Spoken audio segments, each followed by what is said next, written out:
Assalamualaikum warahmatullahi wabarakatuh. Saya Poni Saputra, calon guru penggerak Angkatan 9 Provinsi Jambi. Di video ini saya akan memaparkan tentang koneksi antar materi modul 2.1 yaitu pembelajaran berdiferensiasi. Apa itu pembelajaran berdiferensiasi? Pembelajaran berdiferensiasi adalah usaha guru dalam menyesuaikan proses pembelajaran di kelas untuk memenuhi kebutuhan belajar murid. Artinya, pembelajaran berdiferensiasi adalah pembelajaran yang mendukung semua murid di kelas.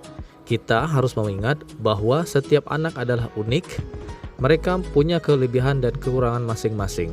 Begitu pula dengan minat, gaya belajar, kebiasaan, pola pikir, kemampuan literasi, dan lain-lainnya pasti berbeda. Disinilah diperlukan usaha guru untuk memenuhi kebutuhan belajar murid yang berbeda-beda, agar mereka merasa nyaman saat belajar di dalam kelas, dan tentunya tujuan pembelajaran dapat tercapai. Lalu, bagaimana cara agar guru dapat melakukan pembelajaran berdiferensiasi di kelas? Agar guru dapat melakukan pembelajaran berdiferensiasi di dalam kelas, guru harus memahami tujuan pembelajaran terlebih dahulu. Yang kedua, mengetahui dan merespon kebutuhan belajar murid. Yang ketiga, menciptakan lingkungan belajar yang mengundang murid untuk belajar. Yang keempat, melakukan manajemen kelas yang efektif. Yang kelima, melakukan penilaian yang berkelanjutan. Terdapat 3 kebutuhan belajar murid yang harus dipahami oleh guru. Berkaitan dengan kebutuhan belajar murid, maka guru harus memahami 3 aspek berikut ini. Yang pertama adalah kesiapan murid. Dalam kesiapan belajar murid, guru harus mengetahui dan menilai pengetahuan awal untuk menentukan apa yang telah diketahui oleh murid. Yang kedua adalah minat. Minat setiap anak pasti berbeda-beda. Minat adalah satu motivator untuk terlibat aktif dalam proses pembelajaran. Dan yang ketiga adalah profil belajar murid. Profil belajar murid berkaitan dengan lingkungan, budaya, gaya belajar, dan kecerdasan majemuk yang berbeda-beda antara satu anak dengan yang lainnya. Bagaimana cara mengidentifikasi kebutuhan belajar murid? Dalam hal ini dapat diidentifikasi berdasarkan dengan cara-cara berikut ini. Yang pertama adalah mengamati perilaku murid.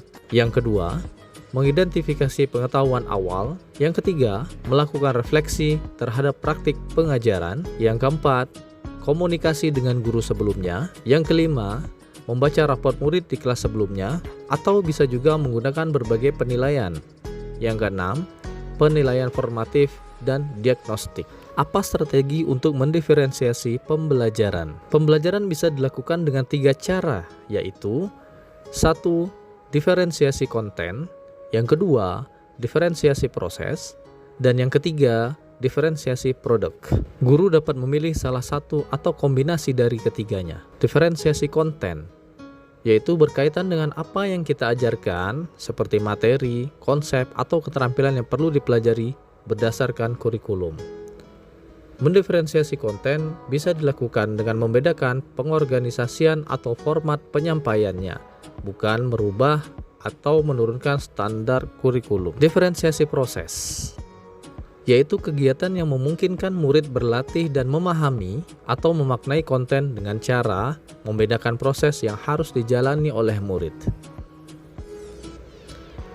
Yang ketiga, diferensiasi produk, yaitu berupa bukti yang menunjukkan apa yang murid telah pahami dengan cara membedakan atau memodifikasi produk sebagai hasil belajar murid, hasil latihan penerapan, dan pengembangan apa yang telah dipelajari. Lalu, adakah keterkaitan antara modul pembelajaran berdiferensiasi dengan modul lainnya?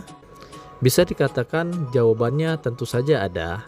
Untuk dapat melakukan pembelajaran berdiferensiasi, maka guru harus berusaha memenuhi kebutuhan belajar anak sesuai dengan kodrat alam dan kodrat zaman, berdasarkan filosofi Ki Hajar Dewantara.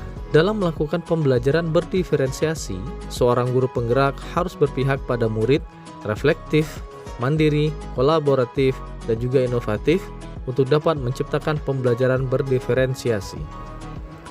Dengan demikian, seorang guru penggerak dapat mewujudkan kepemimpinan murid dengan menuntun murid merdeka belajar. Hal ini sesuai dengan nilai dan peran guru penggerak. Selanjutnya, pembelajaran berdiferensiasi dapat menjadi salah satu strategi untuk mewujudkan visi guru penggerak, yaitu berpihak kepada murid dan pelaksanaan pembelajaran berdiferensiasi antara guru dan murid. Harus ada kesepakatan terlebih dahulu agar proses pembelajaran dapat berjalan dengan baik sesuai dengan nilai-nilai budaya positif.